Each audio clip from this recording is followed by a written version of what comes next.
morning came cold and grey over South London. A woman stepped through her back door with tea still warm in her hand. The garden lay quiet beneath October mist. She called for her cat. No answer came. She called again. Then she saw it. The body had been placed with precision, not torn apart by a fox, not mauled by a dog, cut, dissected, arranged, the head severed cleanly, the tail removed, internal organs exposed to the damp autumn air.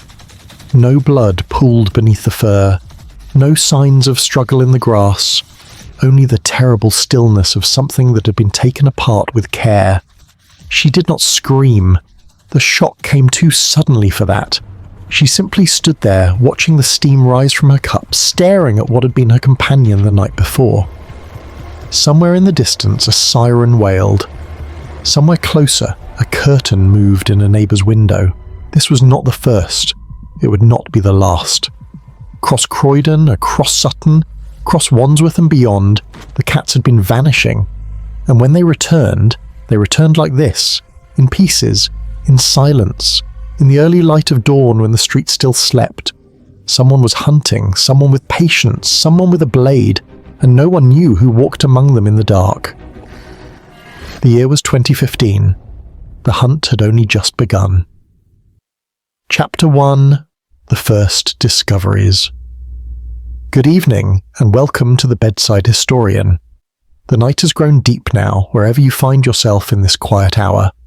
Before we begin, I wonder, where are you listening from tonight? What time shows on your clock as you settle into stillness? If you have not already, please consider subscribing to this channel. There are many forgotten corners of history yet to explore together, many shadows yet to illuminate with the careful light of truth. Now then, let us turn backward, not to ancient battlefields or medieval courts, but to something much closer, to our own decade, to streets you might walk, to gardens like your own, to a mystery that unfolded while the world scrolled and slept, unaware that something patient and methodical had begun its work in the outer reaches of London. The year was 2015. Autumn had settled over South London with its characteristic grey weight. The borough of Croydon stretched southward from the city centre, a landscape of suburban houses with small gardens, of commuter trains and corner shop, of lives lived in the ordinary rhythms of work and rest. Nothing in its streets suggested what was coming. Nothing in its autumn mist warned of the pattern about to emerge. The reports began quietly. A cat missing in Croydon proper, another in Thornton Heath. Owners made their calls to local veterinarians and animal shelters, posted photographs on community boards, walked the streets at dusk calling names into the cooling air. Cats wandered. Cats sometimes failed to return. This was known. This was almost expected in areas where roads carried traffic and urban foxes moved through shadows. But then the discoveries began. A woman in Shirley found her cat in the front garden. The animal had been missing for 2 days. She had walked the neighbourhood, asked the neighbours, checked the usual hiding places beneath bushes and behind sheds. When she found the body, her first thought was a road accident. Someone had brought it home, perhaps. Some kind neighbour had placed it where she would see. Then she looked closer. The cat had been opened, its abdomen cut with clean incisions, the tail removed entirely, the head severed and placed beside the torso. No blood stained the grass beneath, no signs of predation marked the fur. The cuts were too precise, too deliberate. This was not the work of a fox tearing at carrion. This was not a dog's attack. This was surgery without anaesthesia, dissection without purpose beyond the act itself. She called the police. They came, took photographs, filed a report. Likely teenagers, they suggested. Some disturbed youth with access to his parents' kitchen knives. A sick prank. Unfortunate but difficult to investigate. Keep cats indoors for a while. Be vigilant. 3 days later, another body appeared in South Croydon. Then another in Wadden. Then 2 in a single night across Addiscombe and Forestdale. Each bore the same marks. Each had been opened with what veterinarians who examined photographs described as surprising anatomical knowledge. The cuts avoided major blood vessels initially, suggesting the animals had been alive when the blade first entered. The removal of specific parts, tails, heads, sometimes paws, followed a pattern. The bodies were then transported and placed in locations where they would be discovered. Front gardens, doorsteps, park benches, displayed. The South London press began reporting in October. "Cat Killer stalks Croydon suburbs," read one headline. "Mutilated pet spark fear in community," read another. The stories spread through the neighbourhoods faster than any newspaper could carry them. Mothers walking children to school spoke of it at the gates. Elderly residents compared notes at the post office. Online community forums filled with speculation and horror. By November, the count had reached 20 confirmed cases, all within a 5-mile radius, all bearing the signature marks. The method remained consistent, suggesting either a single perpetrator or someone teaching others their technique. The lack of blood at the scenes indicated the cats were killed and mutilated elsewhere, then transported to their final resting places. This required time, privacy, a location where screams, if any came, would not be heard. The speculation grew darker. True crime enthusiasts began connecting dots to historical cases. They spoke of the Zodiac Killer's early animal mutilations. They referenced profiling literature suggesting such acts formed a ladder, each rung leading upward toward human victims. They posted maps marking each discovery site, searching for patterns in the geography, for some center point from which the killer operated. Animal welfare organizations mobilized. The South Norwood Animal Rescue and Liberty began coordinating with the RSPCA. They established hotlines for reporting missing cats. They distributed flyers warning residents to keep pets indoors after dark. They offered rewards for information leading to arrest. The charity Cats Protection issued statements urging vigilance and promising to fund any veterinary examination of suspicious remains. Veterinary clinics across South London began seeing the evidence firsthand. Owners brought in bodies they discovered, hoping for explanation, for some natural cause that might erase the horror of deliberate harm. The veterinarians looked at the incisions, at the methodical removal of parts, at the complete draining of blood. They had no comfort to offer. These were not accidents. These were not animal attacks. Someone with hands and blades was doing this. Someone who walked the same streets, who perhaps nodded hello at the corner shop, who lived behind one of these doors and emerged only when darkness gave cover. December brought frost and an intensification. The killings did not pause for winter. If anything, the longer nights seemed to embolden the perpetrator. Bodies appeared with greater frequency. 8 in 1 week, 12 the next. The territory expanded slightly, pushing into neighbouring Sutton to the south, creeping toward Mitcham in the west. Residents began changing their habits. Cats that had roamed freely for years were suddenly confined indoors. Pet doors were locked at dusk. Gardens that once filled with the soft sounds of feline activity fell silent. The neighbourhood watch groups added patrols specifically focused on spotting suspicious behaviour. People began noticing their neighbours in new ways, wondering at the man who walked late, questioning the van that parked on unfamiliar streets, watching for anyone who paid too much attention to the animals that remained. The psychological weight settled over South London like the winter fog.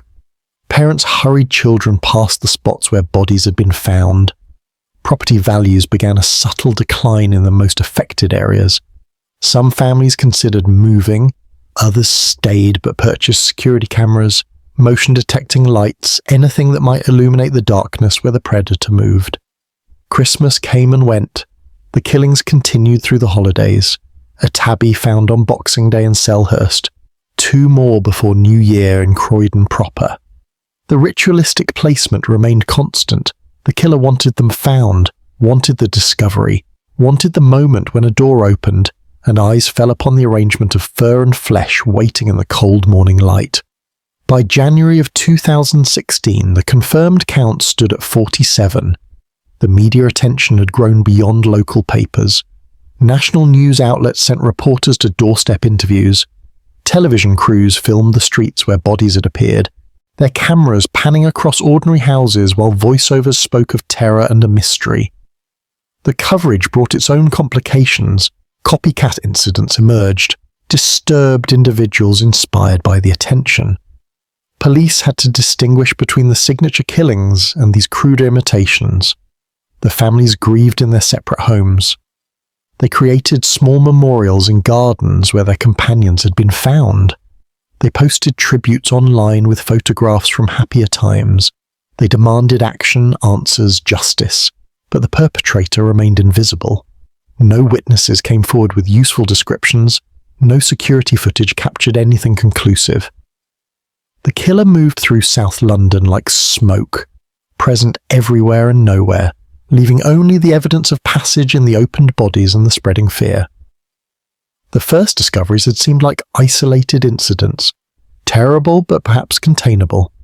By the end of that winter, the community understood differently. This was not ending. This was establishing itself. This was someone who had found their method and their satisfaction.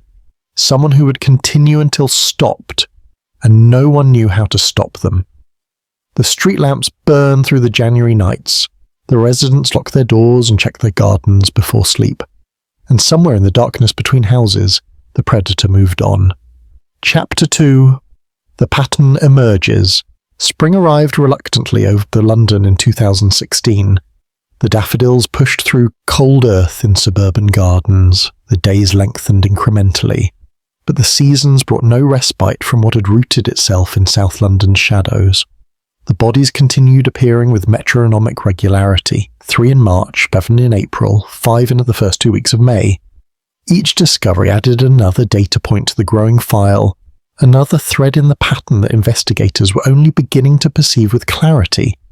Scotland Yard's South West Command Unit had been receiving reports since the previous autumn, but the sheer volume and consistency now demanded formal response. The cases could no longer be dismissed as isolated cruelty or random vandalism. Someone was executing a sustained campaign. Someone was hunting with purpose and ritual. Detective Constable Andy Collin received the assignment in late March. A young officer, methodical in temperament, he had approached the case as he would any series of linked crimes. He began with the physical evidence.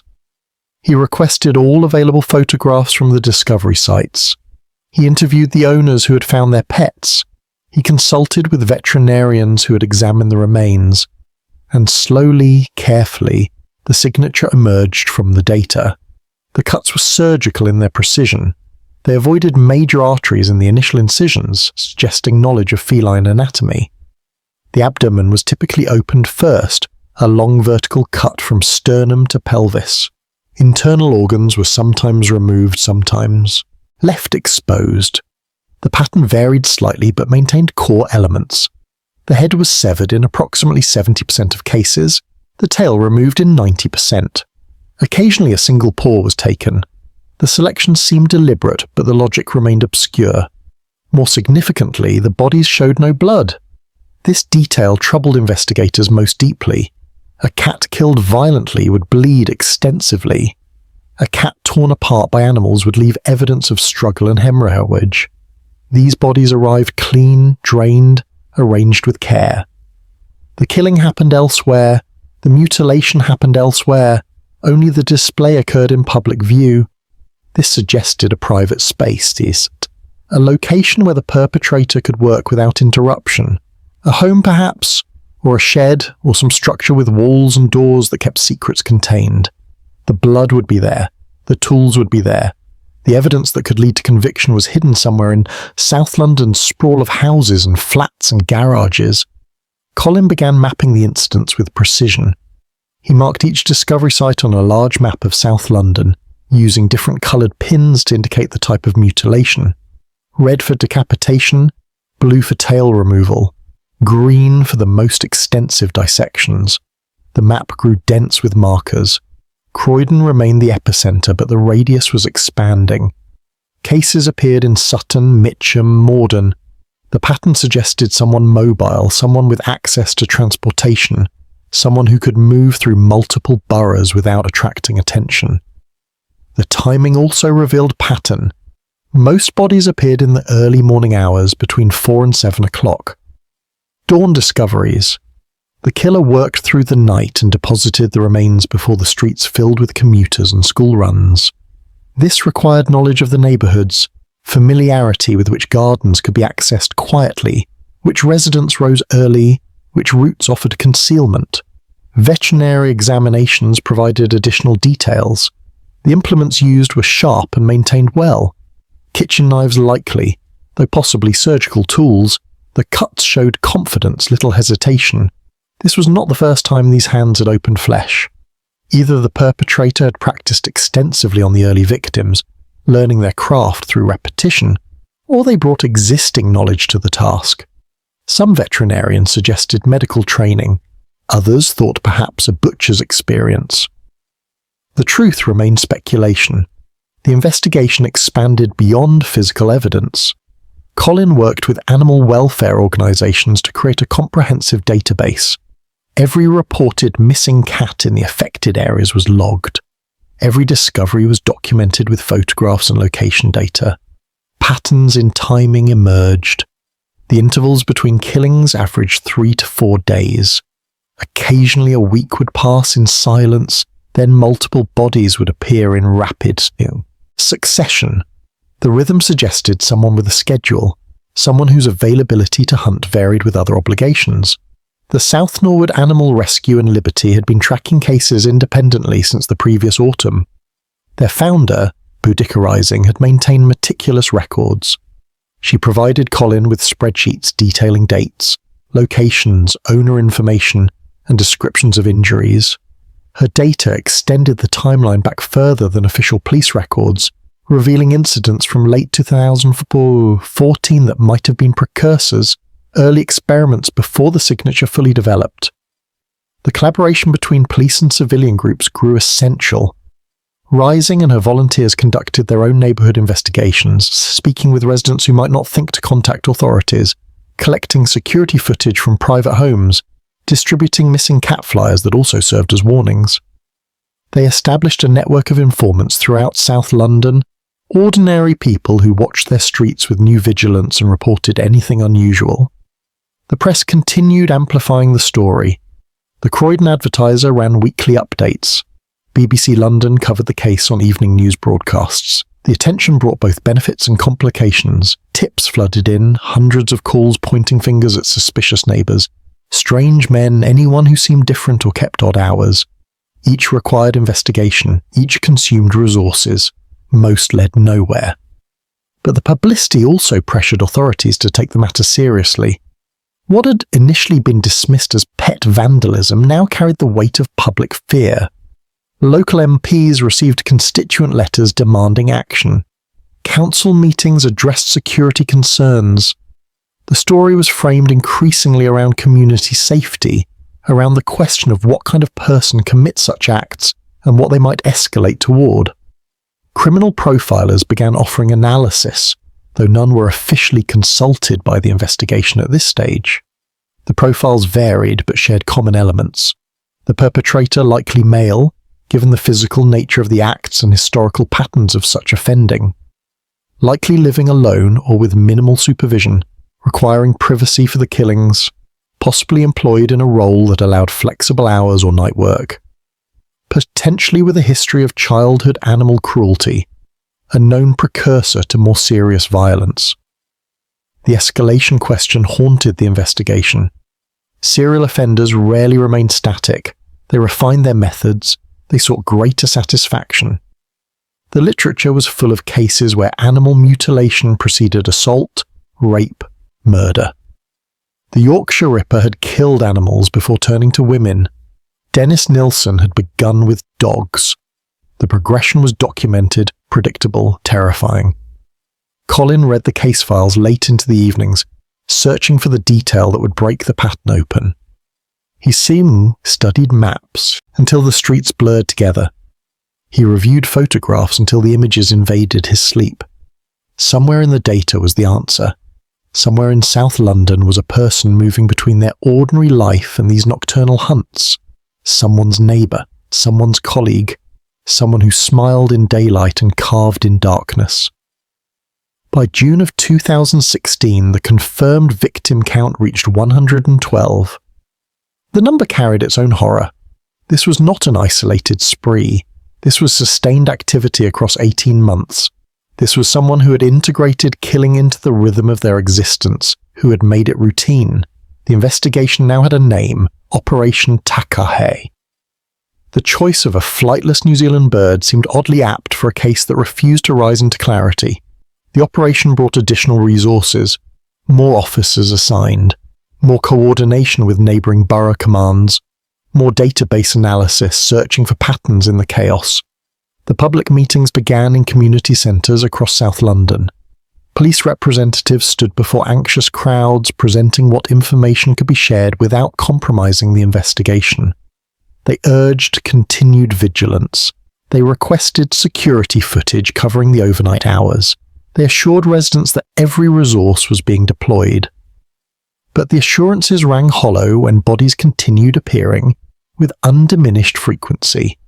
When the summer months brought no reduction in activity, when the pattern held firm and the predator remained unnamed, unidentified, untouched by all the watching and searching and waiting, the killer had established their territory and their method.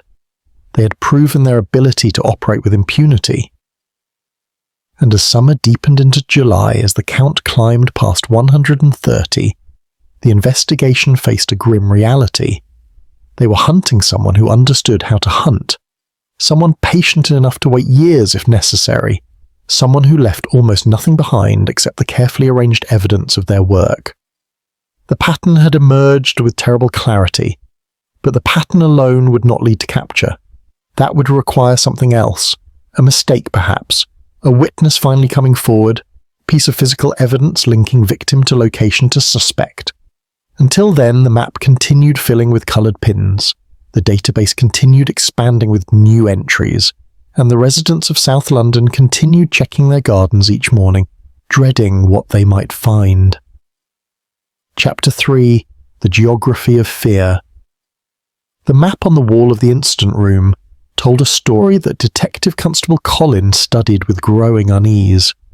What had begun as a cluster of pins in central Croydon now resembled a spreading stain, reaching outward in all directions, seeping into neighbouring boroughs with the inexorable patience of floodwater. By August of 2016, the affected territory stretched across an area of approximately 50 square miles. The cases extended from Crystal Palace in the north to Coulsdon in the south, from Worcester Park in the west to Bromley in the east. The sheer geographic scope transformed the nature of the investigation. This was no longer a local problem contained within a few neighbourhoods. This was a regional phenomenon requiring coordination across multiple police jurisdictions. The expansion raised troubling questions. Was this a single perpetrator with extraordinary mobility? Someone who drove through South London night after night, selecting victims from a vast hunting ground? Or had the initial acts inspired copycat killers, creating multiple predators operating under the same signature? The forensic evidence provided no clear answer. The mutilations maintained remarkable consistency across the entire geographic range. The same surgical precision, the same pattern of cuts, the same absence of blood at disposal sites.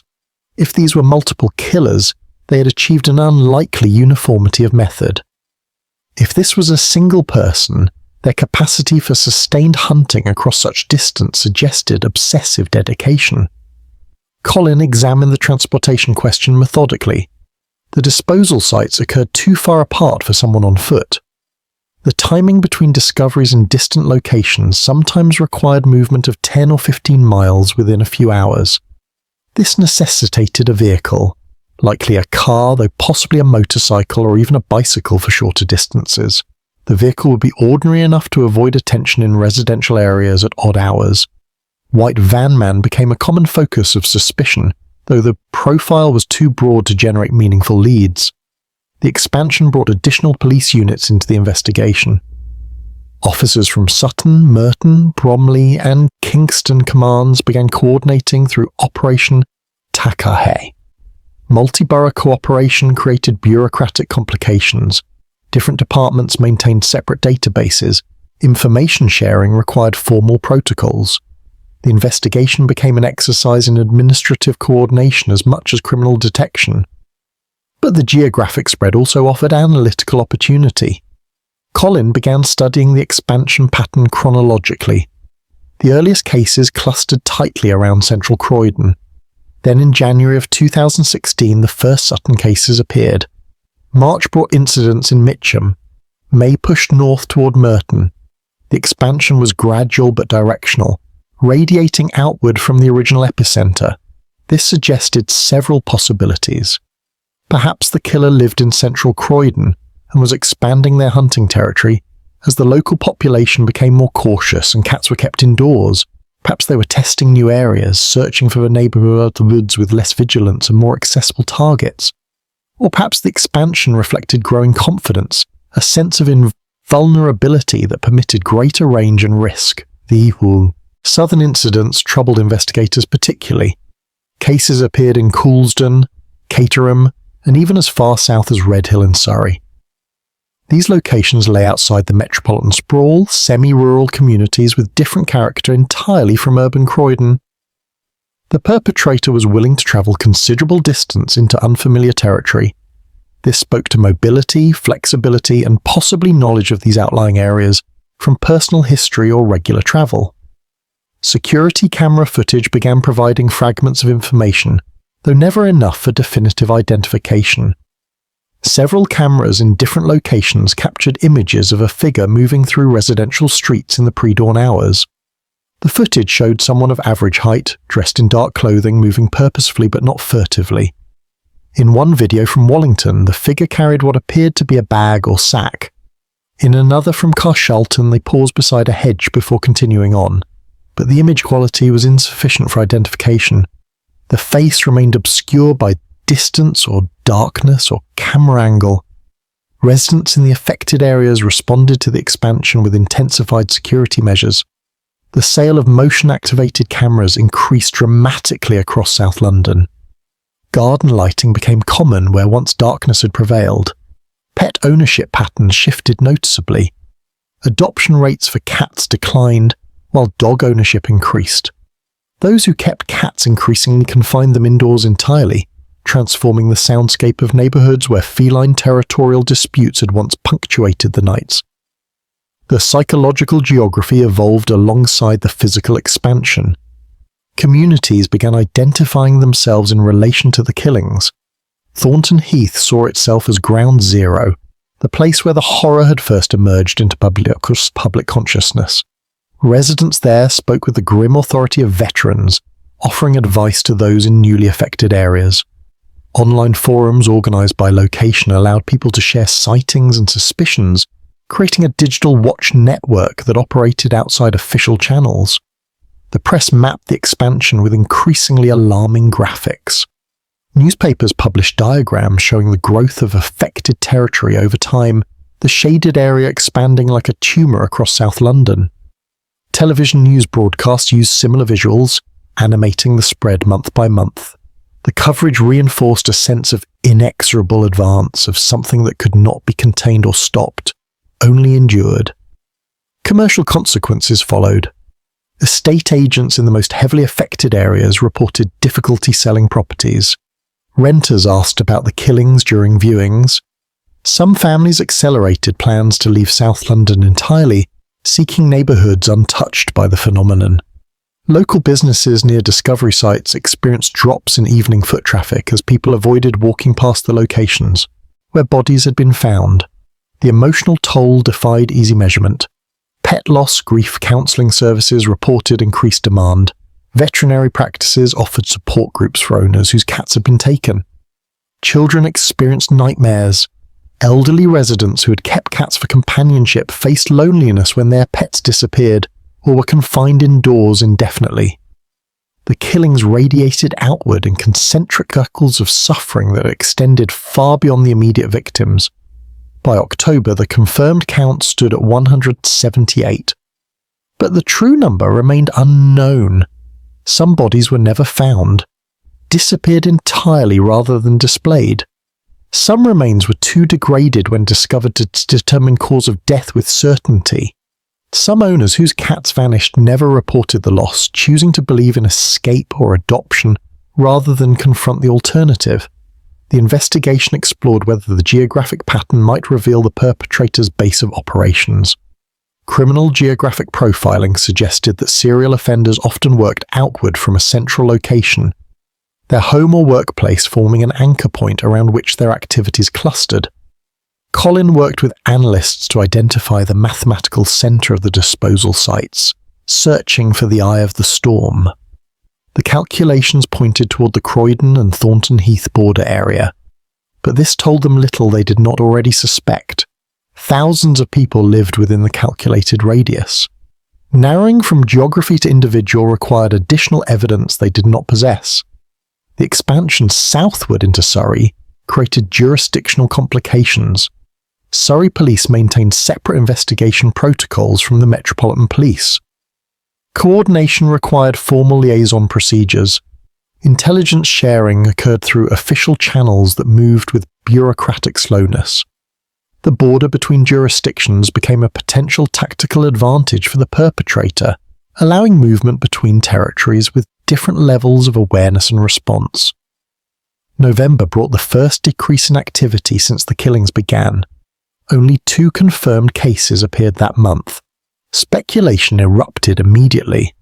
Perhaps the killer had been frightened by the investigation's intensity. Perhaps they had moved away from the region entirely. Perhaps they had been arrested for an unrelated offence. Or perhaps they had simply paused, taking a break from the exhausting work of sustained hunting. The lull proved temporary. December exploded with 14 cases across the entire geographic range. From Coulsdon to Crystal Palace, from Worcester Park to Bromley, bodies appeared with renewed frequency. The message seemed clear. The predator remained active, the territory remained claimed. The fear remained justified. As the year ended and 2017 began, the map in the incident room had become a dense constellation of pins. Each represented not just a dead cat but a traumatized owner, a frightened neighbourhood, a small erosion of the social trust that allowed communities to function. The geography of fear had been thoroughly established across South London, and somewhere within that territory, the killer moved freely, uncaught and unafraid. Chapter 4. The Investigators. Winter settled over London with the unusual severity in earlier 2017. Ice formed in the night and persisted through shortened days. The cold changed the rhythm of the city, sent people indoors earlier, left streets emptier during the hours when the predator moved. But the cold changed nothing about the killings. January brought 9 confirmed cases. February added 7 more. The bodies appeared on frozen ground, the mutilations performed in darkness and chill that would numb exposed hands. The dedication required to continue such work in winter conditions spoke to compulsion beyond ordinary criminality. This was not opportunistic violence. This was ritual sustained regardless of circumstance. Operation Takahir had grown into a substantial investigation consuming significant resources. Detective Constable Colin now led a small team dedicated full-time to the case. They operated from a shared office space where the walls displayed maps, timelines, victim photographs, and the accumulated documentation of 2 years of hunting a ghost. The team worked methodically through possibilities. They reviewed security footage from hundreds of hours, searching for recurring vehicles or individuals near disposal sites. They conducted door-to-door inquiries in affected neighbourhoods, asking about suspicious activity, unusual schedules, neighbours who seemed too interested in local cats. They followed up on every tip that came through the dedicated hotline, investigating claims about strange men, odd behaviours, anyone whose lifestyle or demeanour triggered suspicion. The workload was enormous and the progress minimal. For every 100 hours of investigation, they might eliminate one suspect or identify one pattern that led nowhere. The perpetrator left almost nothing tangible behind. No fingerprints on the bodies, no DNA evidence recoverable from the mutilations, no witnesses who had seen anything definitive. The killer understood how to operate invisibly in the modern surveillance state. Outside official channels, parallel investigations emerged. Boudica Rising and the South Norwood Animal Rescue and Liberty Network had evolved into a formidable civilian operation. Rising herself had become a public face of the case, giving interviews, organising vigils, maintaining pressure on authorities to devote resources to what some dismissed as mere property crime. But Rising's operation went beyond advocacy. She and her volunteers conducted their own surveillance, sitting in parked cars through cold nights watching neighbourhoods where attacks had occurred. They distributed trail cameras to residents, creating a network of observation that captured wildlife and pedestrians moving through South London's darkness. They maintained detailed databases tracking not just victims but sightings, rumours, and the patterns they perceived in the chaos. The relationship between police and civilian investigators remained complex. Officially, the authorities appreciated community engagement and information sharing. Unofficially, tensions existed. Rising sometimes gave media interviews revealing details the police preferred to keep confidential. Her volunteers occasionally interfered with active investigation by their own inquiries. The boundary between helpful cooperation and problematic vigilantism blurred regularly. Other groups joined the hunt. Social media had given birth to amateur detective networks operating entirely online. These groups analysed every available photograph, mapped every incident, speculated endlessly about identity and motive. Some threads showed impressive analytical rigour, others descended into conspiracy theory and baseless accusation. The platforms hosting these discussions struggled with moderation as users posted personal information about suspected perpetrators, sometimes targeting innocent individuals whose only crime was seeming odd to their neighbours. The profiling question remained open. Scotland Yard had not officially engaged criminal behavioural analysts, treating the case as a series of connected crimes rather than a psychological phenomenon requiring specialised expertise. But the absence of official profiling did not prevent analysis. Academics studying criminal psychology offered opinions in media interviews. Former FBI profilers weighed in through crime journalism outlets. The composite profile that emerged from these sources suggested a male in his 20s to 40s living alone, possibly unemployed or working irregular hours, with a history of social isolation and likely previous incidents of animal cruelty. The gender assumption carried weight. Animal mutilation offenders were overwhelmingly male in statistical studies. The physical demands of capturing, killing, and transporting cats while performing mutilations suggested male upper body strength. The psychological literature on serial animal abuse pointed primarily toward male perpetrators. But some voices cautioned against assumption. Female killers existed, though rarely with this signature. The risk of tunnel vision, investigating only male suspects, might allow the true perpetrator to hide in plain sight. The age range remained uncertain. The sophistication of methods suggested experience, maturity of years. But the physical fitness required to operate across such geographic range over such sustained periods pointed towards someone younger. The truth likely lay somewhere between, someone neither juvenile nor elderly, someone in the middle years when physical capability and psychological development aligned. Employment speculation centered on roles permitting nighttime, activity. Shift workers, night security guards, taxi drivers, delivery personnel, anyone whose schedule placed them on the streets during the pre-dawn hours when disposal occurred. But the theory had limitations. The frequency of killings suggested someone with considerable free time, not someone constrained by regular work schedules, perhaps someone unemployed, perhaps independently wealthy, perhaps someone whose work was so flexible that days could be taken at will. The social isolation element seemed more certain. The sustained nature of the activity suggested someone without close relationships demanding explanation for their time and attention. No spouse questioning late hours, no children requiring care, no close friends noticing changes in behaviour. The perpetrator existed in some social margin, where their absence from normal life patterns attracted no particular notice. Living situation provided another focus. The mutilations required private space, somewhere with drainage where blood could be disposed, somewhere with lockable doors where work could proceed without interruption. A house likely, though possibly a flat with accommodating neighbours. Certainly not a shared living situation where housemates might discover tools or evidence. The investigators began looking at property records, identifying single occupancy residences within the central zone of activity. But South London contained hundreds of thousands of residences. Narrowing by occupancy type still left tens of thousands of possibilities. Without additional evidence linking any specific location to the crimes, the property analysis remained theoretical rather than actionable. The investigation explored possible motives, though motive in such cases often defied conventional understanding. Power and control seemed likely drivers.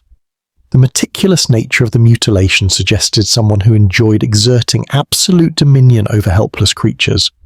The display of bodies indicated a desire for the discovery, for the moment when their work became visible to others. This pointed towards someone seeking recognition, even if anonymous. They wanted their acts known and feared. Some analysts suggested sexual motivation. Animal mutilation sometimes involved sexual gratification through the violence itself, but the cases showed no evidence of sexual contact with the bodies. The mutilations appeared clinical rather than frenzied. If sexual satisfaction occurred, it derived from the cutting itself or from contemplating the aftermath rather than from direct physical contact. Ritual or occult motivation was raised periodically, particularly in online speculation. The removal of specific body parts suggested symbolic significance to some observers. The placement of bodies in public spaces echoed ritual display, but investigators found no evidence of occult practice in the broader crime scene elements. No symbols marked the disposal sites. No arrangement of remains suggested ceremonial intent. Beyond the baseline horror of the acts themselves, the escalation question haunted every analysis. When would the perpetrator move from animals to humans? The literature suggested that such progression was not inevitable, but common. Many serial killers had practiced on animals first. The leap to human victims often occurred when animal killing no longer provided sufficient satisfaction. The investigators knew they might be watching the early stages of something far worse. This possibility drove the intensity of the investigation. If this was a future killer of humans learning their craft, then every day without capture increased the risk of that terrible graduation. The pressure came not just from traumatized pet owners, but from the spectre of what this person might become if left unopposed. March of 2017 brought a development that seemed initially promising. A veterinary student in Croydon was reported by classmates for disturbing behaviour involving laboratory animals. The student had shown excessive interest in dissection procedures. They had been reprimanded for unauthorised after-hours access to the anatomy laboratory. Their social media history revealed fascination with crime scene photography and serial killer documentation. The investigation focused intensely on this individual for several weeks. Surveillance was established, background checks conducted, digital forensics examined their online activity. But the evidence remained circumstantial. Disturbing interest did not equal participation. The student's schedule was verified against the timeline of killings. Several disposals occurred when the student was demonstrably elsewhere, in classes or at family gatherings with multiple witnesses. The lead dissolved. The student was troubled perhaps, worthy of academic counselling certainly, but not their killer. The disappointment settled heavily on the investigating team. The hope that this might finally end had been real. Its failure reminded them how far they remained from solution. As spring arrived and the investigation entered its third year, the fundamental reality remained unchanged. Somewhere in South London, someone continued their work. The investigators had maps and databases and theories. They had dedication and resources and public support, but they had no name, no face, no location. Only the certainty that they were hunting someone who had perfected the art of remaining invisible while committing acts that demanded to be seen. With each new pin added to the map, the weight of that failure grew heavier. Chapter 5. The theories multiply. The absence of answers created a vacuum that speculation rushed to fill. By the spring of 2017, the Croydon Cat Killer, had become not just a criminal investigation but a cultural phenomenon, a blank screen upon which the public projected its deepest fears about the nature of evil and the fragility of safety. The theories proliferated in community meetings, online forums, pub conversations, and late-night discussions between neighbours watching their streets. Each attempt at explanation revealed something about the explainers as much as about the killer they sought to understand. The most prevalent theory positioned the perpetrator as a serial killer in training. This narrative drew heavily from criminal psychology literature and popular true crime media. The framework was simple and terrifying. Animal torture preceded human murder. The textbooks documented it. The case studies confirmed it. Dennis Nilsen had killed dogs before men. Ted Bundy had mutilated animals in his youth. The progression was established, documented, almost inevitable. In this telling, the cats were practice. The perpetrator was refining their technique, learning to kill efficiently and dispose of evidence cleanly. They were desensitizing themselves to violence, crossing psychological thresholds that would later permit human victims. The surgical precision of the mutilations became evidence of methodical preparation. Each cut was a lesson learned. Each body was a rehearsal for the inevitable graduation. This theory carried particular weight because it transformed the investigation from animal welfare concern into urgent public safety crisis. If the killer was preparing to target humans, then every day without capture brought that horror closer. Parents looked at their children with new fear. Women walking alone at night felt the weight of vulnerability. The entire community became potential victims rather than mere witnesses to someone else's tragedy. The timeline supported escalation fears. 2 years had passed. Hundreds of cats had died. Surely the satisfaction must be diminishing. Surely the perpetrator must be seeking greater challenge, more significant transgression. The next body found might not be feline. It might be human. It might be someone's daughter, someone's mother, someone whose name would be remembered long after the cats were forgotten. A second prominent theory suggested a cult or ritualistic motivation. This explanation appealed to those seeking supernatural or mystical dimensions in events that seemed too methodical for simple sadism. The removal of specific body parts carried symbolic weight in this interpretation. Tails and heads were not random choices, but significant elements in dark practice. The placement of bodies at thresholds, gardens, doorsteps, public spaces, echoed ancient concepts of marking territory or issuing warnings. The absence of blood suggested ritual draining rather than mere convenience. Some claim the dates of disposal aligned with lunar phases or pagan festival calendars, though the pattern required selective interpretation of data to maintain. Online forums dedicated to this theory grew elaborate. Users mapped disposal sites onto supposed ley lines crossing South London. They analysed the timing of killings for numerological significance. They researched historical accounts of animal sacrifice in British occult tradition, searching for precedents that might illuminate contemporary practice. The occult theory appealed partly because it provided clear motivation. If the killer was conducting rituals, then the acts had purpose beyond sadistic pleasure. They were offerings or invocations or bindings. The horror became comprehensible, slotted into frameworks of belief that humans had maintained for millennia. Better a ritualist than a void of meaningless cruelty. But the theory struggled with evidence. No occult symbols marked the disposal sites. No ritual objects accompanied the bodies. The pattern of mutilation remained consistent in ways that suggested personal signature rather than prescribed ceremonial formula. The investigators found no connection to occult groups or practitioners in the area. If this was ritual, it was private religion, belief system of one. A third theory emerged from the digital sphere where anonymity permitted darker speculation. This explanation suggested the killer was documenting their acts, creating content for consumption by others. The dark web contained markets for extreme material, snuff films, torture videos, evidence of crimes committed for camera. Perhaps the cats were being killed on video, the footage sold or traded to consumers of such content. This theory explained the methodical nature of the mutilations. The killer was not merely satisfying personal compulsion, but performing for audience. The careful dissection allowed viewers to see clearly what was being done. The lack of blood at disposal sites suggested the killing and recording happened elsewhere, in controlled settings with proper lighting and angles.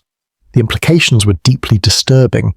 If true, then the killer was not acting alone, but supported by a network of consumers whose appetite encouraged continued production. Each death was commercial transaction as well as criminal act.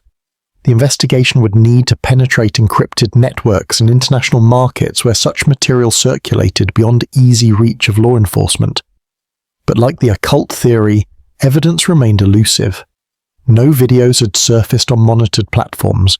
No intelligence from dark web investigations suggested British animal snuff content. The theory persisted largely because it could not be definitively disproven, existing in the realm of possibility that investigators could not fully illuminate. Some theories focused on the veterinary angle. The surgical precision of cuts suggested professional knowledge. Perhaps a veterinary student or failed applicant to veterinary school. Someone with anatomical training but lacking the emotional stability for legitimate practice. Perhaps a veterinary technician who had been dismissed for concerning behaviour. Perhaps even a practicing veterinarian whose career provided both knowledge and access to appropriate tools. This theory led investigators to review employment records and academic transcripts from veterinary programs across London and the surrounding counties. They interviewed administrators about dismissed students or employees flagged for psychological concerns. They examined whether any practitioners had moved to South London around the time the killings began. The work was painstaking and largely fruitless.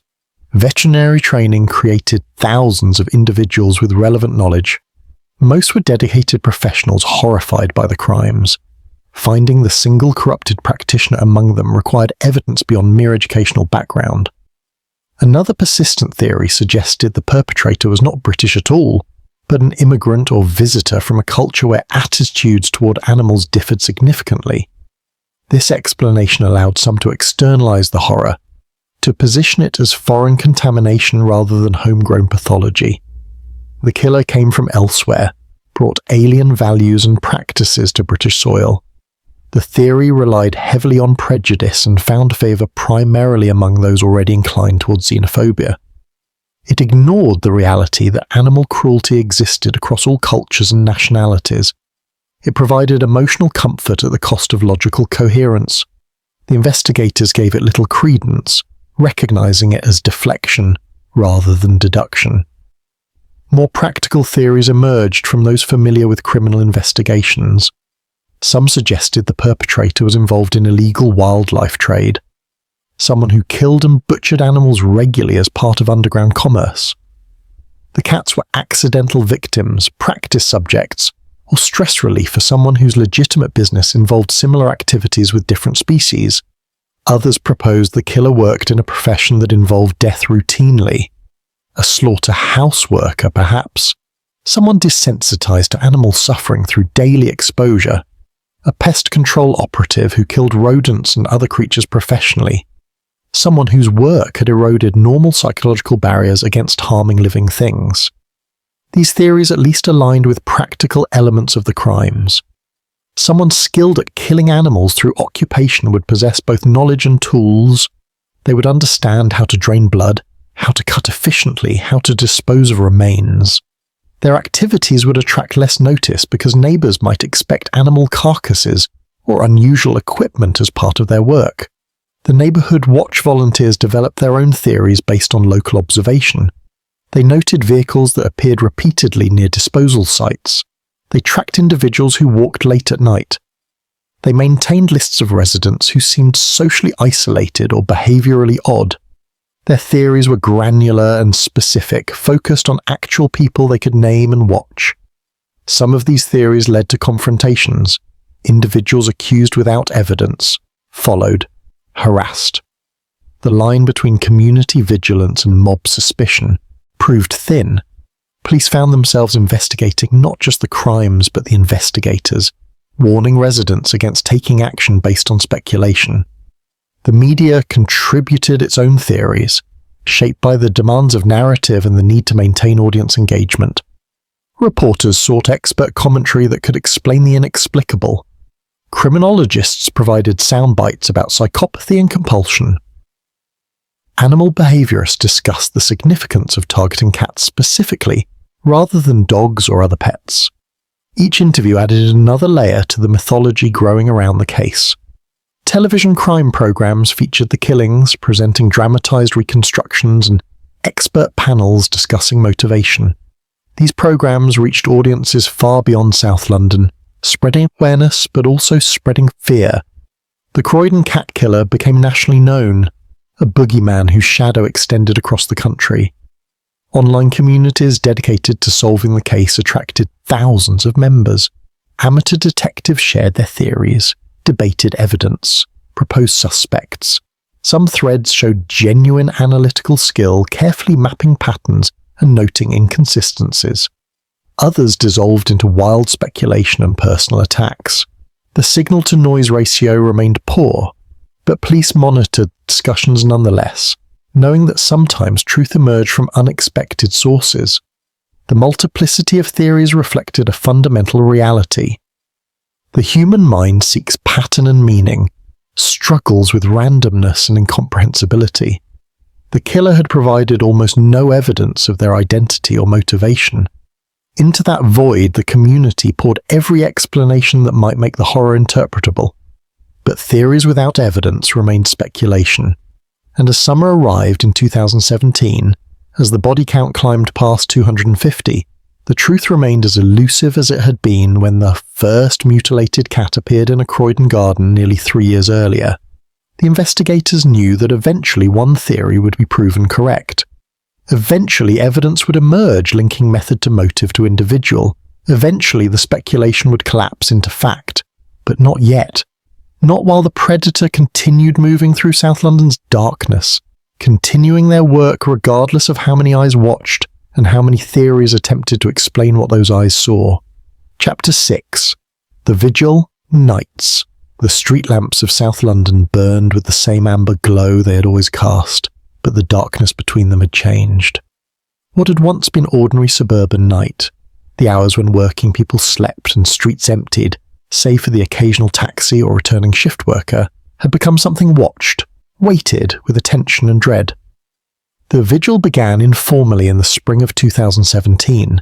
Residents in the hardest-hit neighbourhoods found that they could not sleep easily, knowing that outside their walls someone moved with blade and purpose. The inability to act, to protect, to prevent ate at them until inaction became impossible. It started with individuals. A man in Thornton Heath who worked early shifts began his mornings at 4 instead of 5, walking the streets with a torch and a mobile phone, watching for anything unusual. A woman in Croydon whose cat had been taken 6 months earlier sat by her window through the night, curtains open, eyes scanning the gardens visible from her second-floor flat. Others joined. Not organised at first, not coordinated. Simply people who found themselves awake in the dark hours and decided that wakefulness might serve some purpose. They walked their neighbourhoods, they stood on corners, they noted the vehicles that passed, the figures that moved between houses, anything that seemed discordant with the usual rhythm of sleeping streets. The South Norwood Animal Rescue and Liberty formalised what had begun spontaneously. Boudica Rising organised the watchers into shifts and sectors. She created a telephone tree for rapid communication. She distributed guidelines for what to observe and how to report without confrontation. The civilian patrol was born not from any official sanction, but from the community's refusal to remain passive victims. The patrols operated Thursday through Sunday nights, the period when most disposals had historically occurred. Volunteers signed up for 4-hour shifts. They worked in pairs for safety, equipped with mobile phones, torches, and instructions to observe and report rather than intervene. If something suspicious was spotted, they were to call police immediately and follow at safe distance if possible. The patrols changed the texture of South London's nights. Streets that had been empty now held purposeful figures moving steadily along pavements, checking gardens, peering into alleys. Cars that might once have passed unnoticed now drew attention, their drivers aware of being watched, sometimes stopping to ask the watchers if everything was all right. both parties uncertain whether the other might be the threat they guarded against. The surveillance technology expanded dramatically. Motion-activated cameras proliferated across the affected neighbourhoods. Ring doorbells captured comings and goings. Trail cameras borrowed from wildlife watching were mounted in gardens and along footpaths. The network of observation grew dense enough that few streets remained completely unmonitored. But density was not the same as effectiveness. The cameras captured thousands of hours of footage showing foxes and hedgehogs, late-night dog walkers and early morning joggers, delivery drivers and shift workers pursuing legitimate business. The volume of material overwhelmed analysis capacity. Unless something obviously suspicious occurred directly in camera view, the footage joined archives that might never be fully reviewed. The watchers developed their own folklore and protocols. They learned which residents kept irregular hours for innocent reasons, the nurse returning from a hospital night shift, the baker leaving at 3 a.m. for his shop, the insomniac who walked his dog at 4. They learned the territories of urban foxes and the routes of nocturnal wildlife that might trigger cameras or create sounds in darkness. They also learned the weight of attention sustained across hours. The vigil nights were long. The cold of autumn and winter seeped through layers of clothing. The boredom between moments of vigilance wore at concentration. Coffee became essential. Thermoses were passed between patrol partners. The all-night petrol stations did steady business, selling caffeine to volunteers whose determination exceeded their natural wakefulness. Some watchers reported a peculiar psychology that developed during the deep night hours. The familiar streets became strange under prolonged observation. Every movement acquired potential significance. Every shadow might conceal the figure they sought. The mind played tricks in darkness and fatigue, generating threats from innocent stimuli. More than once, patrols called police to investigate suspicious figures that proved to be nothing more than the play of tree branches in wind or the movement of plastic bags caught on fences. But occasionally, the vigilance produced genuine leads. A patrol in Mitcham spotted a man behaving oddly near a residential garden at 4 a.m. He was dressed in dark clothing, carrying what appeared to be a bag, and he moved between properties in a way that suggested trespass rather than legitimate passage. The patrol called police and followed at distance. Officers arrived and stopped the individual for questioning. The man turned out to be a rough sleeper searching gardens for bottles and cans that might be returned for deposit money. His bag contained not cat bodies but aluminum cans. His behaviour was trespass technically, but motivated by poverty rather than violence. He was given a warning and directed towards social services. The watchers returned to their patrol, disappointed but not discouraged. Better to investigate innocent behaviour than to miss genuine threat. The vigils created unexpected community bonds. Neighbours who had lived side by side for years without more than perfunctory greetings now stood together through cold nights, sharing stories and concerns. The shared purpose created intimacy that ordinary suburban life rarely fostered. Patrol partners became friends. The volunteers formed a subculture within South London, recognisable to each other by the exhaustion in their faces and the watchfulness in their manner. Churches and community centres opened their doors to provide rest spaces for the watchers. Hot tea and biscuits were available through the night. Toilets and warmth offered respite during shift changes. The vigil became supported infrastructure, a parallel society operating while the ordinary world slept. Not everyone approved. Some residents found the patrols intrusive, an unwelcome reminder of the fear they preferred to deny. Others worried that the civilian surveillance created false security, might even interfere with police work. Complaints were filed about watchers trespassing or shining torches into private gardens.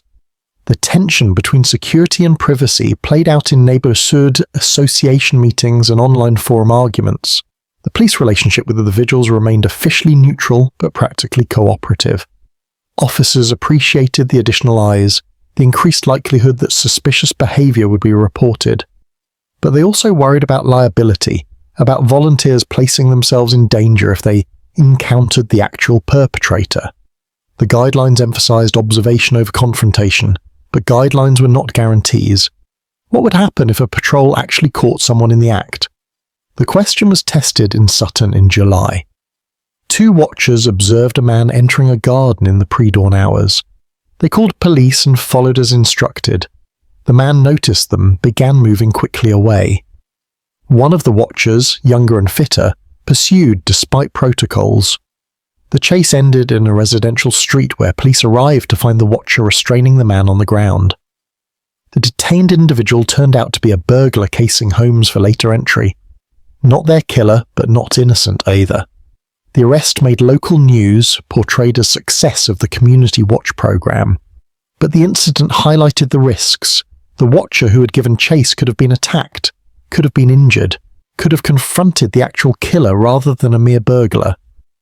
The protocols were reinforced, the warnings made more emphatic. As autumn arrived again in 2017, the vigils marked their first anniversary. Hundreds of volunteers had participated across dozens of neighbourhoods. Thousands of patrol hours had been logged. The dedication was extraordinary, a testament to community solidarity in the face of sustained threat. But the dedication could not be sustained indefinitely. The volunteers had jobs, families, ordinary lives that demanded attention. The physical toll of repeated sleep disruption accumulated. Some watchers developed health problems, exhaustion deepening into depression or anxiety. The resignation rate increased. Recruitment of new volunteers became more difficult as the novelty faded and the reality of cold nights with minimal reward became clear. The technological surveillance continued regardless of volunteer fatigue. The cameras ran continuously, capturing everything, solving nothing. The footage archives grew into vast digital repositories that would require years to review comprehensively. The hope persisted that somewhere in those millions of hours of video was the evidence needed. The moment when the killer had passed before a lens, their face or vehicle or some identifying detail preserved, in pixels. But hope without result wore thin. The vigil nights continued through the winter of 2017 into 18, but the energy had changed. The initial determination hardened into grim endurance. The watchers continued their patrols not because they believed they would catch the killer, but because stopping felt like surrender. The streets remained watched. The cameras kept recording. The volunteers stood through the cold nights, breath misting in the street lamp glow, eyes searching darkness for movement that might mean something or nothing. And somewhere beyond their observation, the killer continued.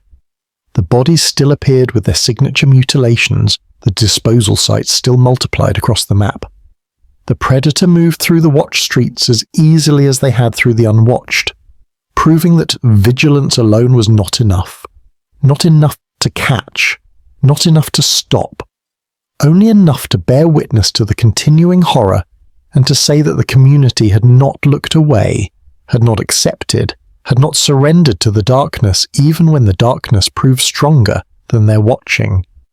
The vigil nights continued, would continue for as long as necessary, until the killer was caught, until the killing stopped, until exhaustion or circumstance made continuation impossible. The street lamps burned, the watchers waited, and the night kept its secret still. Chapter 7. The Expanding Toll. The mathematics of horror accumulated with remorseless precision. Each new discovery added to the count, and the count itself became a form of violence, a number too large to comprehend while remaining grounded in the particular tragedy of individual loss. By the autumn of 2017, the confirmed victims exceeded 300. 300 cats dead, 300 families traumatized, 300 small bodies mutilated and displayed. The number carried weight that transcended statistics, representing sustained activity across years that should have led to capture but somehow never did. The geographic spread had stabilized into a territory covering much of South London and portions of Surrey, no longer expanding dramatically but not contracting either. The affected area had been claimed, marked, made into the killer's domain. Within that territory, the residents lived with daily awareness that their pets were potential targets, that any morning might bring the discovery they dreaded. the pattern remained maddeningly consistent. The surgical cuts, the removed body parts, the absence of blood at disposal sites, the early morning placement in locations where discovery was certain. The signature never varied in its essential elements, though minor details differed from case to case. Some bodies were more extensively mutilated than others, some were arranged more carefully. But the core method persisted unchanged, suggesting a perpetrator who had found their rhythm and saw no reason to alter successful practice. The investigative resources devoted to Operation Takehe represented one of the largest sustained deployments for an animal cruelty case in British police history.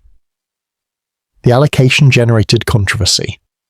Critics argued that while pet deaths were tragic, the resources might be better spent on human-focused crime.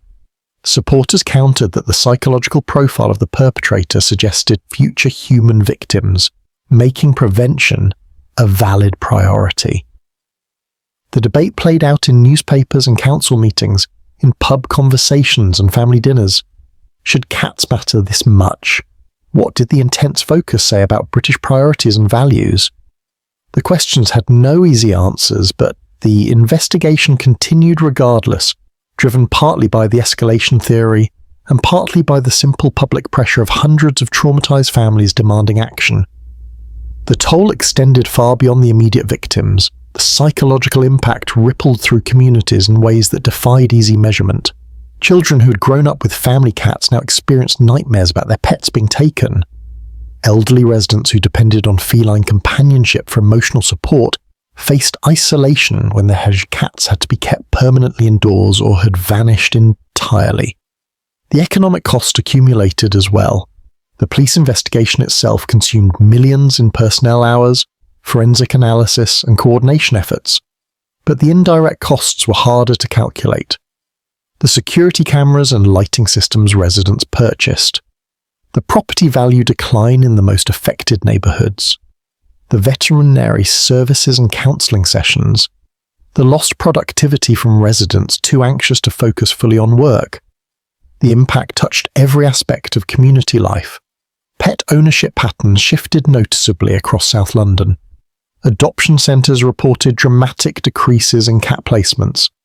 People who might previously have welcomed a feline companion now chose dogs instead, animals less vulnerable to solitary predation. The centres holding cats for adoption saw their facilities fill beyond capacity with animals no one wanted to take home. Some eventually had to transfer cats to facilities in other regions or make difficult decisions about euthanasia for unadoptable animals. For those who did keep cats, the confinement indoors created its own problems. Cats accustomed to outdoor access became stressed and destructive when confined. They gained weight from reduced activity. They developed behavioural problems from boredom and frustration. Veterinarians reported increased incidents of inappropriate elimination, aggression, and depression in formerly healthy animals. The killer was harming not just the dead, but the living, who remained imprisoned for their own protection. The wildlife balance shifted subtly in some neighbourhoods. Cats are significant predators of small birds and mammals. Their sudden absence from outdoor environments allowed rodent and bird populations to increase. Some residents found themselves dealing with mouse infestations or increased bird activity that damaged gardens.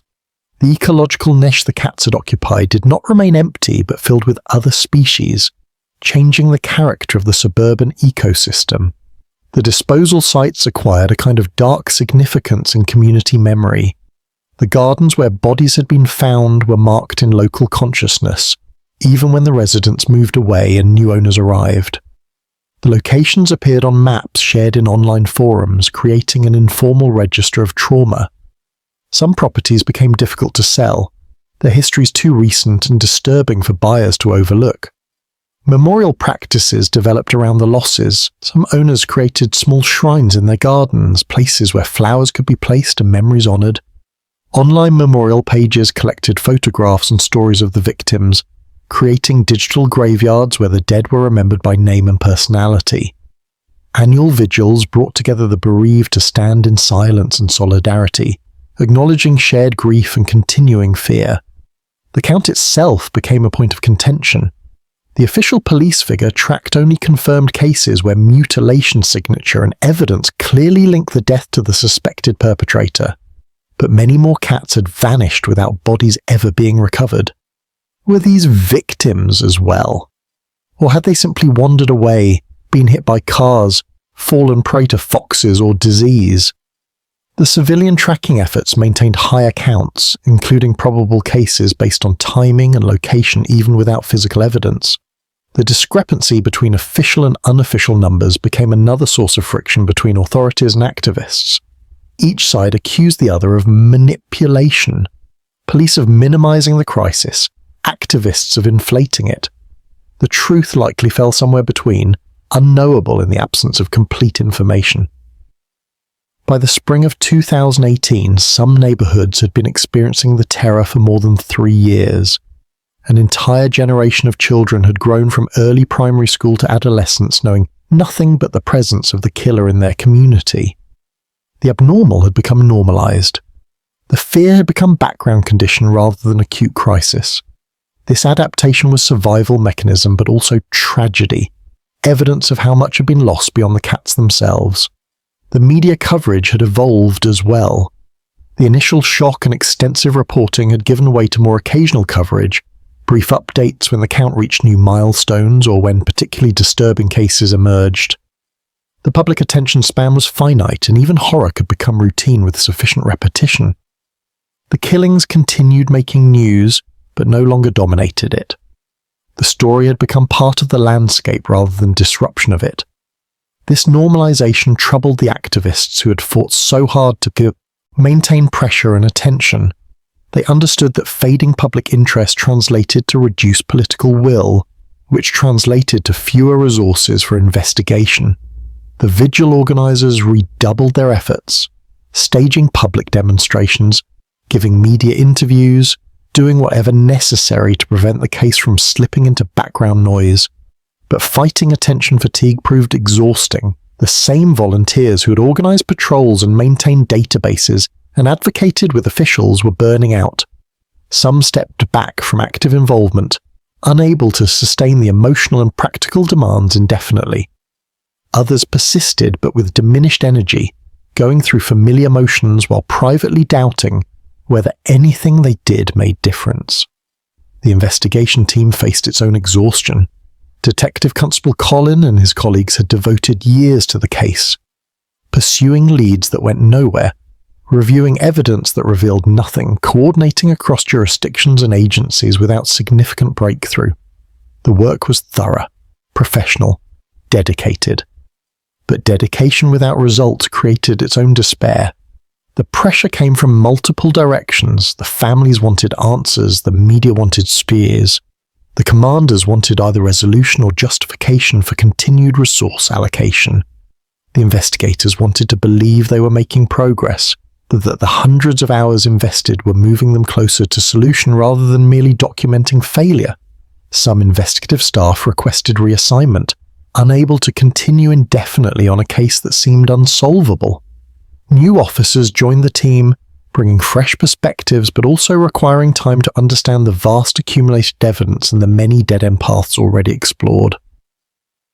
The institutional knowledge was documented meticulously, but documentation could not fully capture the intuitive understanding built through immersion in the case details. As autumn arrived again in 2018, the count approached 400. 400 confirmed victims across nearly 4 years.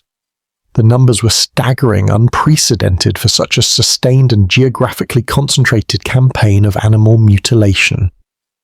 The killer had established themselves as one of the most prolific animal offenders in modern British criminal history. But statistics, however stark, could not capture the texture of the lived experience. The mother explaining to her daughter why their cat could not go outside anymore. The elderly man finding his companion of 12 years butchered on his doorstep. The child waking from nightmares about shadows and knives. The volunteer standing through another cold night, watching another empty street, wondering if anything they did mattered. The toll was measured in numbers but felt in moments, in the hesitation before opening a door, in the fear that accompanied every call about a missing pet, in the suspicion that shadowed interactions with neighbours, in the exhaustion of sustained vigilance without resolution. The expanding toll was not merely additive. Each new victim did not simply add one to the count. Each added weight to the collective burden, pressed down on the community already struggling under accumulated trauma. The impact was exponential, multiplying through interconnected lives and shared spaces until the entire fabric of South London seemed darkened by the presence of the unseen predator. And still the bodies appeared. Still the count climbed. Still the killer moved through the darkness, untouched and unknown, continuing their work with the patience of someone who knew that they had defeated every effort to stop them. The mathematics continued, the horror accumulated, and no end was visible on any horizon. Chapter 8. The Revelation. September arrived in 2018 with the particular melancholy that autumn brings to England. The leaves began their slow turn toward gold and rust. The evening shortened noticeably, and in the offices of Operation Takahe, a decision was being made that would transform the entire narrative of the investigation. The case had consumed 3 years, thousands of officer hours, and substantial public resources. The body count stood at 430 confirmed cases. The geographic territory remained vast. The signature remained consistent, and the perpetrator remained unidentified despite the most extensive animal cruelty investigation in British history. The investigative team had pursued every lead that seemed remotely promising. They had reviewed security footage until their eyes ached. They had interviewed hundreds of potential witnesses. They had consulted with veterinary experts, criminal psychologists, and forensic specialists. They had coordinated across multiple police jurisdictions and worked closely with civilian volunteer organisations. They had done everything that professional methodology and dedicated effort could accomplish, and they had found nothing that led to a human suspect. The conclusion emerged gradually through the summer of 2018. It began with a comprehensive review of forensic evidence ordered by senior command. The review brought in specialists who had not been involved in the day-to-day investigation, fresh eyes capable of seeing what familiarity might have obscured. The forensic veterinary pathologists examined photographs and reports from dozens of cases spanning the entire timeline. They studied the incision patterns, the methods of mutilation, the removal of body parts. They compared the injuries to known patterns from various sources: human-caused trauma, vehicle strikes, dog attacks, fox predation, badger kills. The analysis revealed details that had been noted but not fully synthesized. The cuts were clean, yes, but not surgical in the sense of precision instruments wielded by trained hands. They were ragged at closer examination, showing tears as much as slices. The removal of body parts was violent rather than methodical. The supposed anatomical knowledge was overstated. The cuts did not show particular awareness of underlying structure so much as brute force applied to external features.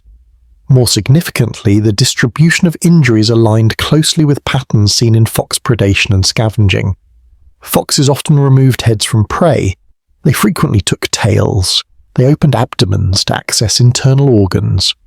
When feeding on carrion killed by other means, particularly road traffic accidents, foxes created mutilation patterns that could appear deliberate and systematic to observers not familiar with wildlife behaviour. The absence of blood at disposal sites had been interpreted as evidence that killing and mutilation occurred elsewhere.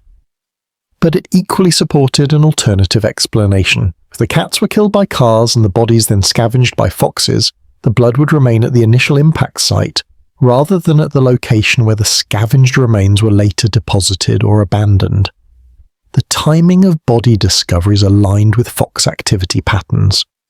Urban foxes are most active between dusk and dawn, precisely the window when most mutilated cat bodies were found. Foxes have territories that overlap with the affected neighbourhoods.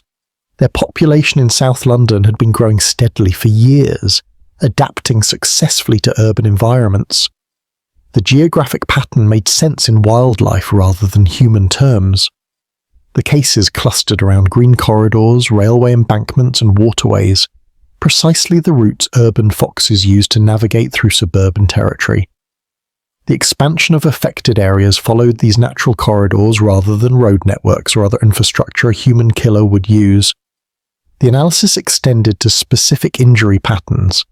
In many cases, what had been interpreted as surgical precision was actually the characteristic bite marks of fox jaws. Foxes have particular dentition that creates distinctive trauma. The carnassial teeth produce cuts that can appear clean and deliberate. The technique foxes use to separate heads from bodies involves twisting and pulling that creates characteristic cervical trauma visible in the remains. The investigation team obtained bodies of cats known to have been killed by foxes through natural predation or scavenging.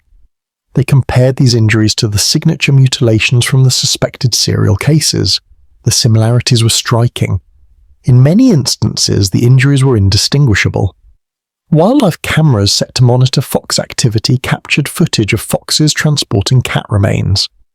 One particularly clear video showed a fox carrying a cat body by the neck, the characteristic grip used to move prey or carrion. Another showed a fox feeding on a dead cat, creating precisely the type of abdominal opening that had been attributed to human agency. The transportation question was resolved. Foxes regularly moved food items significant distances from kill or scavenge sites to feeding areas or den locations. They often abandoned partially consumed prey, which would account for bodies appearing in gardens and public spaces. The placement that seemed deliberate and theatrical was simply the fox dropping its meal in the course of normal movement through territory. The analysis explained the consistency of the signature. It was not a human killer maintaining method across hundreds of cases, but the consistent behavior patterns of a species. All foxes fed and scavenged in similar ways. All had similar dentition and jaw mechanics. The signature was biological rather than psychological. The absence of witnesses seeing a human perpetrator was explained. There was no human perpetrator to see. The figure occasionally captured on security cameras moving through gardens at odd hours was likely a fox, the video quality and distance making precise identification difficult. The few clearer images showed people engaged in legitimate activity: night shift workers, insomniacs walking, rough sleepers seeking shelter. The realization settled over the investigation team with the complex emotional weight. Relief that there was no serial killer in training, no human predator preparing to escalate to human victims, but also frustration and embarrassment that such enormous resources had been devoted to a case fundamentally misunderstood from the beginning. An awareness that the conclusion would be deeply unpopular with many who had invested years of fear and activism into the narrative of a human killer. The decision was made to announce findings in September 2018. Scotland Yard prepared a public statement. The timing was carefully considered, long enough after the investigation began that the thoroughness would be apparent, but not so long that resources continued being wasted on a misidentified threat. The press conference was held on the 16th of September. Detective Superintendent Glenn Tunstall delivered the statement with appropriate gravity.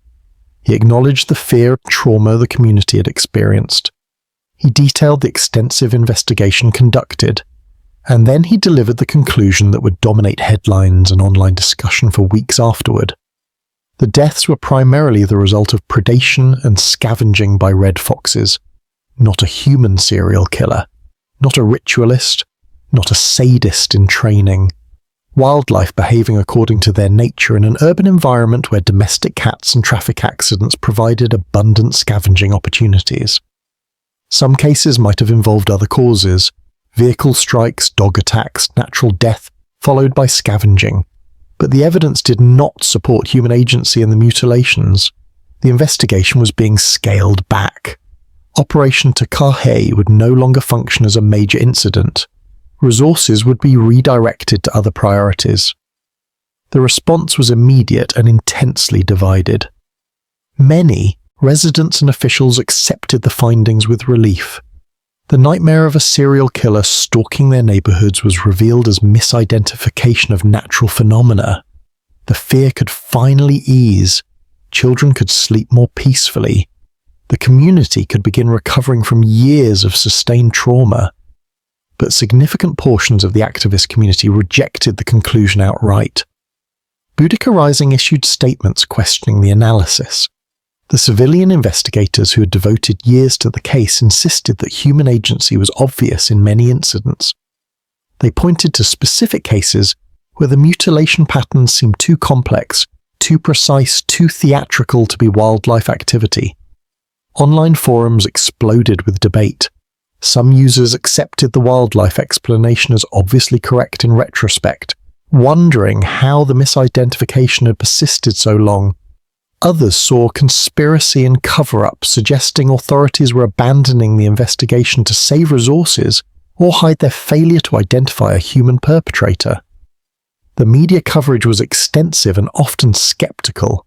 Reporters interviewed dissenting voices who maintained belief in a human killer.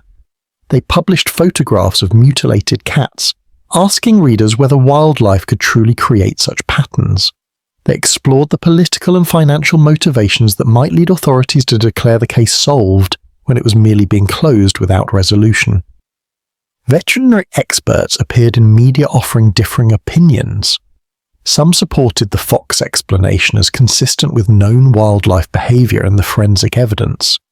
Others maintained that specific injury patterns indicated human involvement regardless of what authorities claimed. The scientific community was itself divided, or appeared so in the selective quotation of media coverage. The families who had lost pets found themselves in complex emotional territory. Some felt vindicated that their intuition about human cruelty had been correct and resented the official dismissal. Others felt foolish for the fear they had carried, anger at authorities for allowing such sustained misidentification. Still others simply felt exhausted, wanting to move forward regardless of which explanation was true. The investigation formally concluded in October 2018. The files remained open in the sense that any new evidence suggesting human involvement would be reviewed, but active investigation ceased. The dedicated team disbanded. The officers returned to other duties. The maps came down from the walls, the databases were archived. Operation Takei had ended, not with arrest and conviction, but with reinterpretation. The killer that hundreds had hunted for years was declared never to have existed. The monster was revealed as misunderstood nature, red in tooth and claw, following instincts millions of years old through the suburban streets of South London. Whether that revelation represented truth or merely the exhaustion of an investigation that could not solve its mystery remained a question each observer had to answer for themselves. The official conclusion had been rendered, but belief is not always subject to official decree, and in the gardens of South London, the bodies continued occasionally appearing, their origin now officially explained but no less disturbing for being attributed to foxes rather than human hands. Chapter 9. The Lingering Dark. The street lamps continued their nightly vigil over South London. The autumn of 2018 gave way to winter, then spring arrived once again, with its persistent rain and tentative blossoms. The calendar pages turned. Life continued in its ordinary rhythms. But something had been altered in the neighbourhoods where the fear had rooted deepest. The official conclusion had declared the mystery solved, the threat misidentified, the killer revealed as wildlife rather than human predator. Yet the explanation satisfied only partially.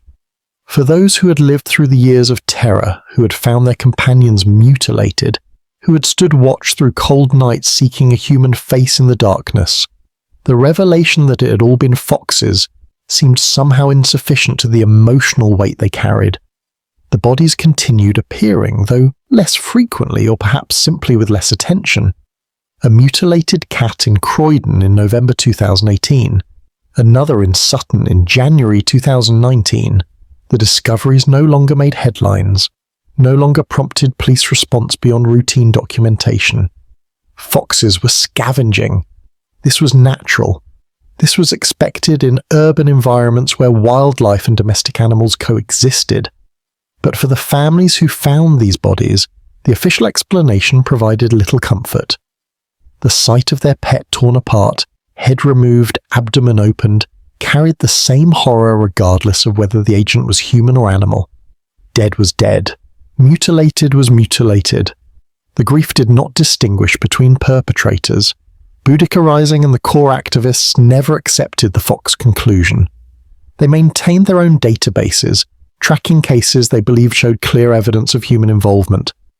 They pointed to incidents where the mutilation pattern seemed too extensive, where the placement seemed too deliberate, where security footage showed human figures near disposal sites at relevant times. Their alternative investigation continued in reduced form.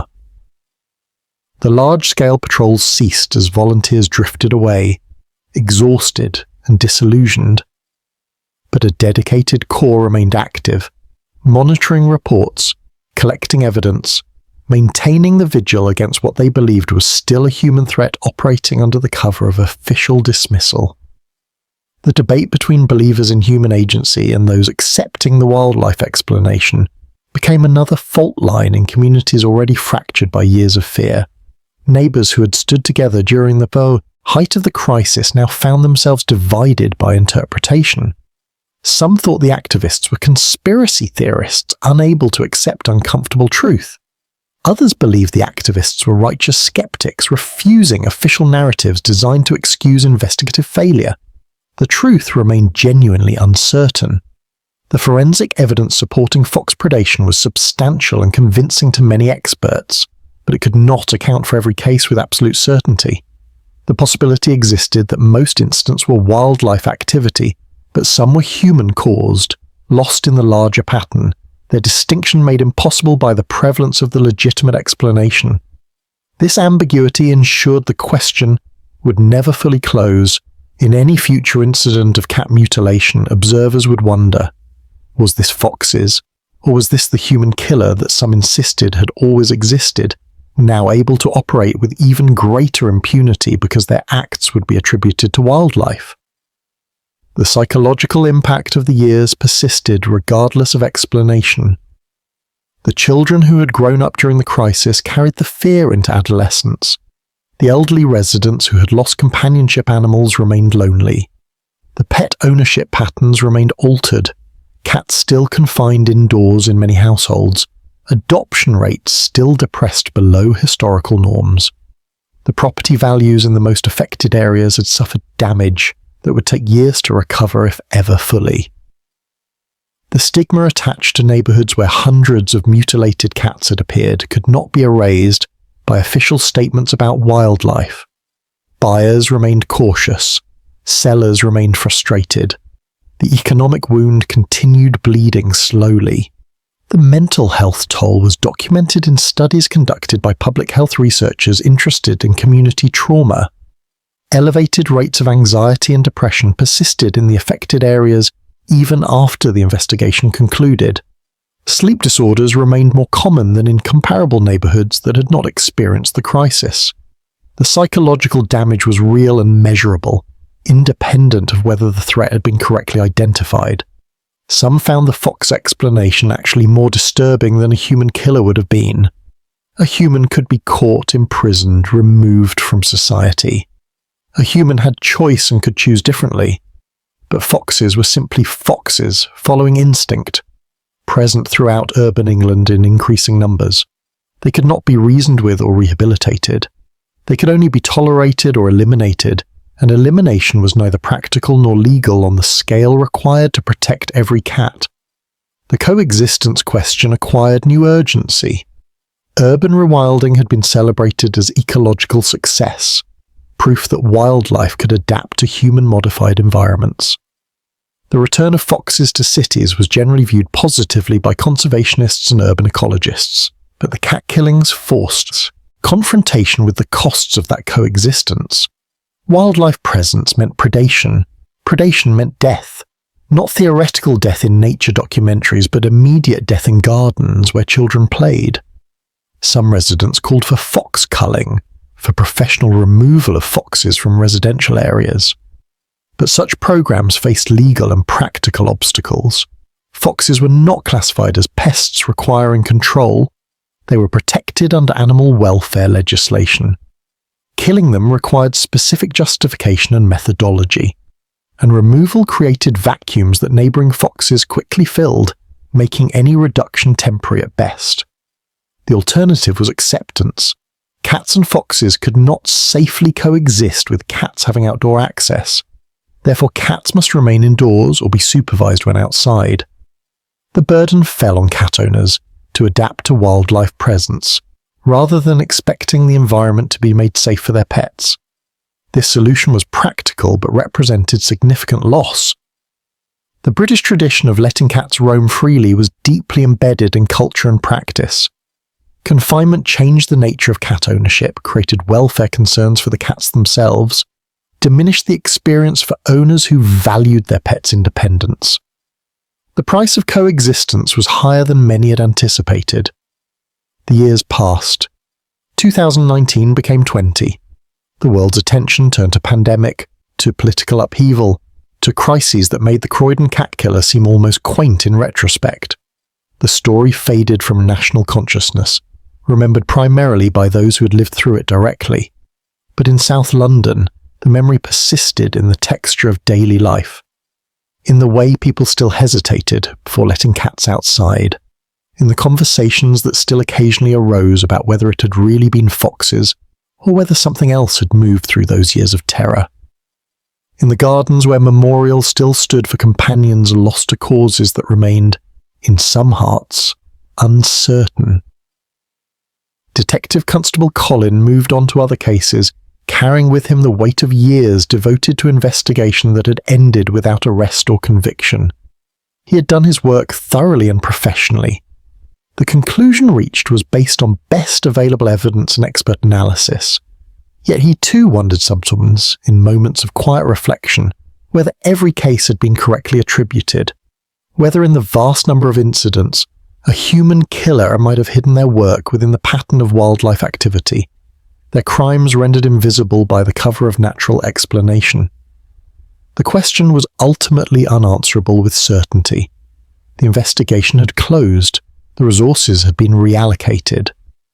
The official narrative was established. But official narratives do not always align with truth, and truth itself can be multiple, complex, resistant to simple conclusion. What remained certain was the impact. 400 plus dogs, cats dead, a community traumatized, years of fear and vigilance and grief, resources expended, lives altered. Whether the cause was human or animal, the effect was identical. The suffering was real. The loss was real. The darkness that had settled over South London during those years had been authentic regardless of its source, and so the story ended not with resolution but with ambiguity, with official conclusion contested by those who had lived closest to the events, with explanation that satisfied some and left others certain that truth had been obscured rather than revealed, with questions that would linger as long as memory persisted. The street lamps still burned through the South London nights. The residents still called their cats home as dusk approached, their voices carrying across gardens and streets with the same affection, but also with the edge of caution that had not existed before the killings began. The darkness between the lamps remained, and in that darkness something moved, fox or human, or the residue of collective fear that had acquired its own reality through sustained belief. The watchers were fewer now, but they had not disappeared entirely. Some still stood vigil, some still believed, some still searched the shadows for the figure they were certain walked there blade in hand, patient and careful and utterly human, despite what authorities claimed. The vigil nights had ended officially, but privately in scattered homes across the territory where fear had reigned, individuals still woke in the deep hours and looked through windows at empty streets and wondered what moved beyond the circles of lamplight.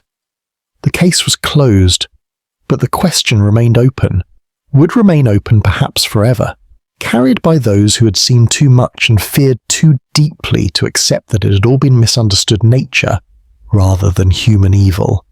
The history had been written, the official record established, but history, like darkness, contains multitudes.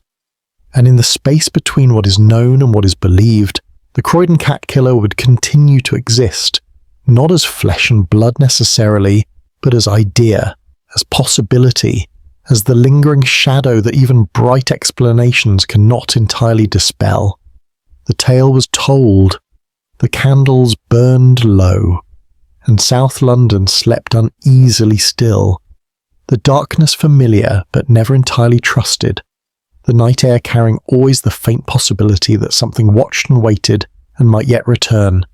The page turned, but the story, like all true stories of human fear and animal death and the uncertain boundaries between natural and unnatural, would not end so simply, would echo forward through years and memory, would be told again when other mysteries arose and other communities faced terror without clear explanation. This had been the Croydon Cat Killer. Mystery and tragedy, fear and investigation, conclusion without satisfaction, and in the end only the certainty of loss and the enduring question of what truly moved through those dark years when South London learned that safety is illusion, and that the most mundane suburbs can harbour horrors that no amount of watching can fully prevent or explain. The bedside lamp flickered, the night deepened, and somewhere distant, a cat cried out, in play or pain or simple feline communication that meant nothing beyond itself. The sound carried through the darkness, and for those who had lived through the years of hunting, the sound would always carry echo of that other time, when every cry might have been last cry, and every shadow might have hidden the thing they sought and feared and never quite found. The history concluded here, but the haunting would continue, would always continue, for such is the nature of mysteries that end with answers insufficient to the questions they raise, leaving behind not resolution, but only the permanent unease of knowing that some darknesses remain imperfectly illuminated, no matter how many lamps we light against them. Good night. Sleep if you can. And if you hear sounds in the night beyond your window, remember that most often they mean nothing. Most often they are simply the ordinary movements of an ordinary world where foxes hunt and cats cry out and life continues in its messy, mortal, entirely natural way. Most often, but not always. And that uncertainty is perhaps the truest conclusion to any story rooted in the long years when South London learned to fear its own shadows and found that even official explanations could not fully restore the innocence of darkness.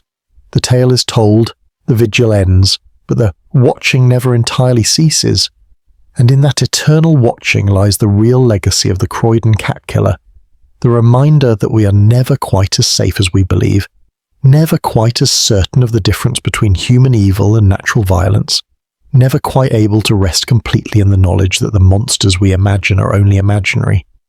Some are, but some walk among us still, seen or unseen, named or unnamed, claiming victims we dismiss or explain until the pattern can no longer be denied. This was one such pattern. Make of it what you will. Believe what you choose, but remember it. For in the remembering lies protection of a sort, the vigilance that comes from knowing what can happen when we stop watching, stop questioning, stop resisting the comfortable explanations that allow us to sleep soundly while darkness does its work beyond our doors. The street lamps burn, the night continues, and the Bedside Historian closes this chapter of London's dark chronicle, hoping you have found something in these words, understanding perhaps, or caution, or simply the peculiar comfort that comes from knowing others have faced fears similar to your own and survived to tell the tale. Until we meet again in some other shadow of history, I bid you good night and safe passage through whatever darkness waits between now and morning light.